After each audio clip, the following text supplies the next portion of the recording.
I'm going to spend my time really talking about, as I go toward the end of the year, how can I keep my brain as healthy as it can be? And I have a number of concepts and practices that I want to share. I'm going to try and make this really practical. And most people sort of would know it, but they don't really know it. And that is your brain. So the actual physical functioning of your brain creates your mind. So it's not the other way around. The brain is an organ, just like your heart is an organ. Yet most people who treat the brain, psychiatrists, psychologists, marriage and family counselors, addiction counselors, never look at the brain, which of course I think is insane. And so I want you to just write down, while you're listening to me, 3 reasons why you want or need a better brain. And top on my list is I want to make better decisions. So as a physician and a psychiatrist and a CEO of a large organization, my success with my patients, with our team members, in large part has to do with the words that come out of my mouth and the decisions that I make. But what are your 3 reasons why you want a better brain? The second principle is, when your brain works right, you work right. And when your brain is troubled for whatever reason, you're much more likely to have trouble in your life. And you heard me say, with a healthy brain, you're happier, you're physically healthier, you're wealthier, and you're more successful because you make better decisions. When your brain is not healthy, for whatever reason, sadder, sicker, poorer, less successful. And so ultimately, the health of your brain determines the health of your relationships, the health of your bank account, the health of your business, the health of your overall success in life. And so the practice with this concept is, think of 3 or 4 people in your life who you judge harshly. And then step back and ask yourself, if it's possible, one or more of them might have something going on with their brain. It's easy to call people bad.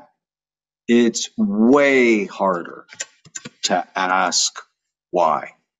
And when I first became a physician, I sort of thought free will was black or white, like you had it or you didn't. And when I started scanning people, I went, uh-oh. Free will's gray. That some people have super healthy brains. And yes, they could still choose to kill someone, or they could still choose to have an affair, or they could still choose to overspend. But those things happened way more in people who had a brain injury, or people who had some form of toxic exposure, or an infection that impacted the brain, like Lyme disease, or now we know COVID-19. And the scans really helped me have empathy. I mean, dramatically increased my empathy for people who struggle. So that's a really important principle. Number 3, and we'll see how many I get through today. Your brain is the most amazing organ in the universe. I love that one. Did you know it's about 3 pounds? Actually, for most people, a little bit less than 3 pounds. 60% of it is fat, which is why I'm not a fan of low-fat diets. You have 100 billion nerve cells, brain cells, and each brain cell, when you took science, they an axon is connected to a dendrite, so it's sort of like a one-to-one connection. But that's not how it is in real life. In real life, you have up to 10,000 individual connections between cells. So when you actually do the math, you have more connections in your brain than there are stars in the universe. Think about that. So your brain controls everything, right? It controls how you think, how you feel, how you act, how you interact with others. Your brain controls everything. It's the organ of intelligence, character, personality, and every decision you make. And when it works right, you work right, and when it doesn't, you don't. And it's this incredibly special organ. There's nothing as complicated in the human brain. In nature, nothing. It has the storage capacity of 6 million years of the Wall Street Journal. It is 2% of your body's weight, but it uses 20 to 30% of the calories you consume, 20% of the blood flow, 20% of the oxygen.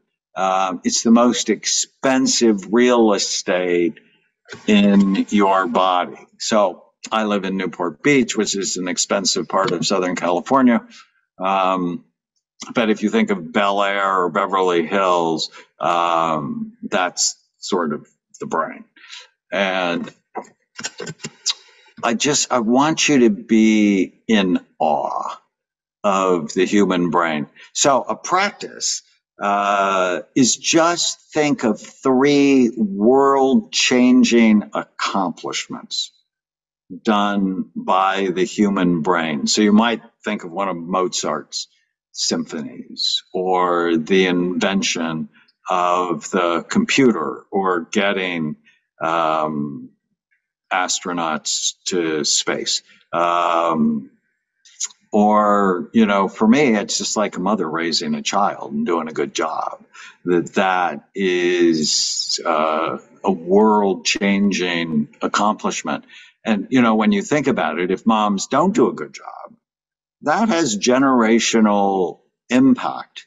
I dedicated my book, The End of Mental Illness, to my 2 nieces who have a family history of schizophrenia, multiple suicides, bipolar disorder, depression, addiction. But we know genes only load the gun. It's what happens to us that pulls the trigger. And unfortunately for them, they were raised in chaos with parents who struggled with addiction, domestic violence, depression. The kids had multiple moves, chronic stress. And about 5 years ago, they were taken by Child Protective Service into foster care, where more traumas occurred. And my wife and I actually didn't know them because my wife grew up around drug addicts and she just wants nothing to do with them because of her own trauma. But, she often says, I'm a psychiatrist that wants to change the world and has way too much empathy. So we got involved and actually ultimately adopted the kids. And I dedicated The End of Mental Illness to them because that's my whole goal, is to end mental illness in them, and equally important to their children and grandchildren. And that's a world-changing accomplishment if we can do that, because it'll have impact for generations. Hey, everybody. Such a joy to be with you. This is a historically stressful time. If you're a psychiatrist, you're busier than you have ever been because of the level of stress. I often have 3 steps to deal with troubled times. The people who don't do well see it as permanent, as global, and they have no control. But if you want to thrive during these hard times, you have to see them as temporary. It's going to end. There's been pandemics, used to be yearly in London, in the 16th century. You need to see it as local. Yes, it's a global pandemic, but how does it impact you or me in Newport Beach, where I live? And control what you can and let go of what you can't.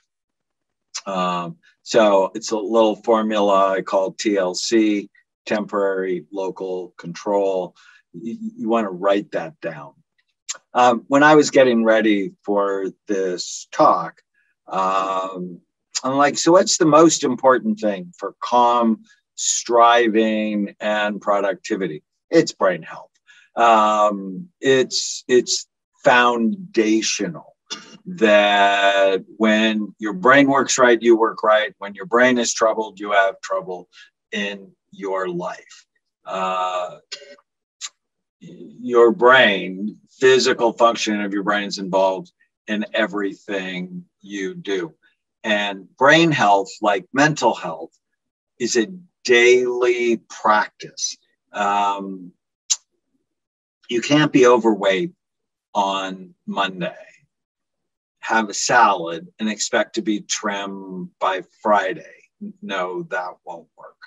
It is so important to develop, just like physical health, the workouts, the strategies, the things you repeat over and over again. As many people who've heard me say, we do imaging at Amen Clinics. I have 9, soon to be 10 clinics around the country. And if you came to see us, we'd want to look at your brain right off to know, is it healthy? Is it not healthy? Does it work too hard or not hard enough? We have a database now, just about 200,000 scans on patients from 155 countries. And this is one of the big lessons. When your brain works right, you work right. And when your brain is troubled for whatever reason, you are much more likely to have trouble in your life. So healthy on the left, drug addict on the right. The real reason not to use drugs, including marijuana, is they damage your brain. And if they damage your brain, they damage your life. So SPECT is the study we do at Amen Clinics. Here's an example of a healthy scan. The image on the top left is we're looking underneath the brain. Bottom right, we're looking down from the top. The other views, we're just looking at it from the side. And this is what a healthy scan looks like. This is someone who managed her stress with alcohol. And you can see how it begins to just look shriveled. Some of you in this community, I know Mel Robbins. Mel and I are friends. We just released a conversation she and I had on her brain and ADHD and alcohol. It got like 2 million views in like 2 days. It was just stunning. And it's a really thoughtful discussion about why alcohol is not a health food, or it's really not a good stress reduction technique. It helps you feel better now, but not later. And ultimately, what I want for you is to engage in the strategies that help you feel good now and later. So, look at these, even though you don't know much about imaging. Which brain do you want? which one thinks which brain will make more money, which brain will have better relationships, which brain will feel happier. And Sarah got the message, and over time stopped drinking and improved her brain, which is one of the big messages in my life. You are not stuck with the brain you have. You can make it better. I can prove it. Marijuana, not good. Now, let's not talk about which one's worse. They're both bad. This scan is worse, but he had a really busy brain, and he used it to calm it down. But then it calmed down his motivation.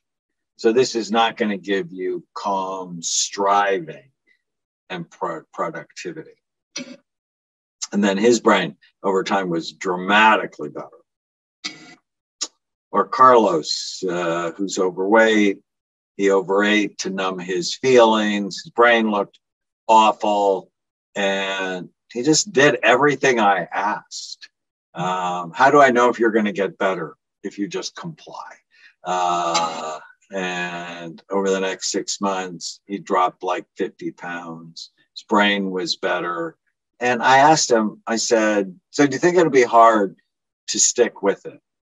And he goes, it's just habits. I had bad habits before. Now I have better habits. What you eat really matters to the health of your brain. There's actually studies that show diet alone relieves depression. This would be a brain healthy diet, colorful fruits and vegetables, healthy protein, healthy fat. Warren Buffett has rules on investing that I really like. Rule number 1, never lose money. Rule number 2, never forget rule number 1. I love that. So I stole them for brain health. Rule number 1, never lose brain cells. And rule number 2, never forget rule number 1. Unlike money, if you go bankrupt, you can work hard, make good decisions, and gain a significant amount of wealth. Once you lose brain cells, they're harder to replace than money. There is some evidence, especially in a part of the brain called the hippocampus, that the brain continues to make new neurons throughout life. But we don't have the Lazarus treatment yet to bring the dead back to life. We can get struggling brain tissue better, as I showed you with Sarah and Leo, but you want to never forget this rule. So how do you have a healthy brain? It's basically 3 things. Got to care about it. So something I call brain envy. Freud was wrong. Penis envy is not the cause of anybody's problem. You have to care about your brain. And then avoid things that hurt it and do things that help it. And none of it is hard if you really take a moment to think about it. I'm going to give you a child psychiatrist's perspective on how to be a great parent. And, part of this talk I love because it's really about how to have influence. And in one of my books, I wrote a chapter on how to make your child a Republican, a Democrat, or anything you want based on these strategies I'm going to give you today. All right. So the pandemic has impacted mental health for everybody. We're all more anxious, depressed, stressed. Depression tripled since March of 2020. Substance abuse is up. Suicide is rising. Kids having more meltdowns, tantrums, and more struggles with school. Why? Well, COVID fires up the fear centers in the brain. For many people, their routines were completely upended. Sports were limited, although that's coming back. Loneliness activates the brain's pain centers. Think about that for a minute. That's sort of crazy when you think about it. Poor sleep, bad dreams. And one of the big problems, permissiveness has gone up, which increases behavior problems. But there are positives with this pandemic, no question about it. 8 out of 10 families are closer. We have had 3 generations now of 2-parent working families that has caused chronic stress, fatigue, and strain in the parent-child bond. And I don't know if you noticed it in your family. I certainly noticed it in mine, that families just had a heck of a lot more time together. Now, if you like each other, that's a good thing. If you don't, that was real trouble. But we have a historic opportunity to increase the parent-child bond by using the right strategies. And so I'm going to give you steps to improve your parenting skills. And these are the same steps that work for managers, by and large. At work all the time, I talk about the 2 most important words in parenting that also fit with business: firm and kind. That when you manage, if you manage in a firm way, but with the right attitude, you increase the bond you have with your employees. And as I think of my relationship with BRENDON through the years, BRENDON is firm and kind. So, I guess my unique spin on the world is at Amen Clinics, we have the world's largest database of brain scans related to behavior. Probably in January or February, we're going to go over 200,000 scans on patients from 155 countries. And the imaging has taught us so much. But lesson number 1, you want to raise a healthy child, you have to optimize the physical functioning of their brain. And if you want to be a good parent, you have to work on your brain, because when your brain works right, things are better. It's obvious. Most people don't think about it, but it's obvious. Your brain is involved in everything you do. How you think, how you feel, how you act, how you get along with other people. Your brain is the organ of judgment, personality, intelligence, and every parenting decision you make. And when your brain works right, you're a better parent because you're more thoughtful, you have empathy, you're more consistent, you follow through on consequences. When your brain is troubled for whatever reason, you're drinking too much, you're in a mold-filled home, you've had a brain injury from playing sports, you're not sleeping because you're under chronic stress or you have a medical issue, you have trouble in your life. So with a healthy brain, happier, healthier, wealthier, better decisions, better relationships, especially with your children.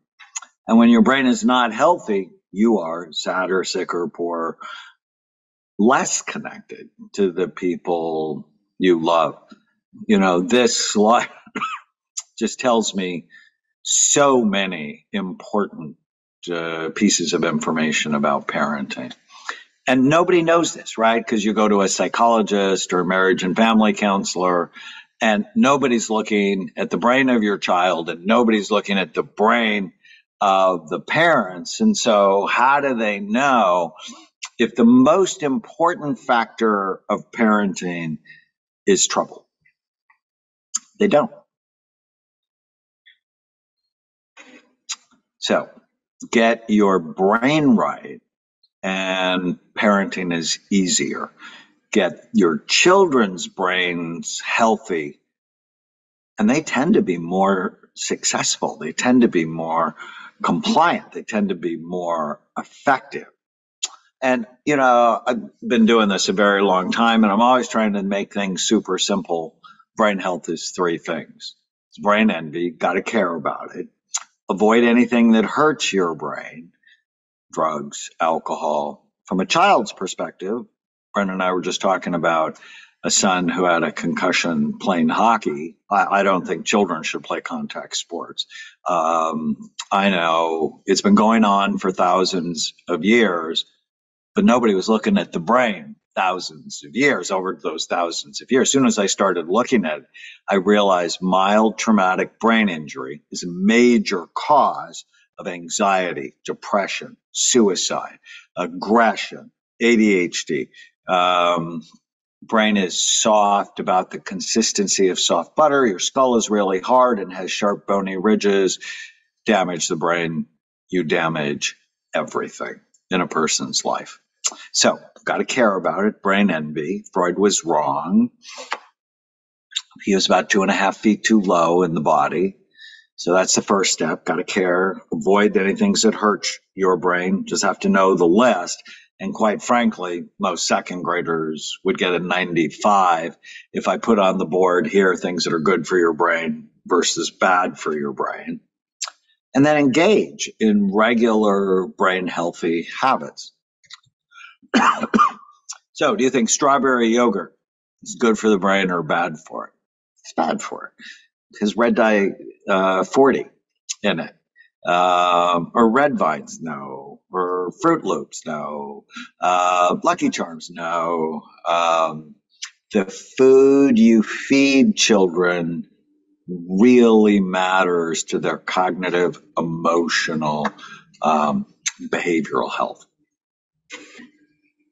So, in my never-ending quest to make things as easy as possible, I think of, well, what's the tiny habit? What's the smallest thing you can do today to optimize the physical function of your brain and your child's brain? And that's, carry this question around with you everywhere you go. Post it on the refrigerator. Whenever you're going to go do something, eat something, drink something, ask yourself, is this good for my brain or bad for it? Is this good for my child's brain or bad for it? This can be your day for personal growth. This can be that day you committed to and you remember and you go, that was the day I got myself a community. I got better coaches. I committed to making my life the absolute best that I could. This is that day. Make today your growth day. Click the button on this page and sign up right now.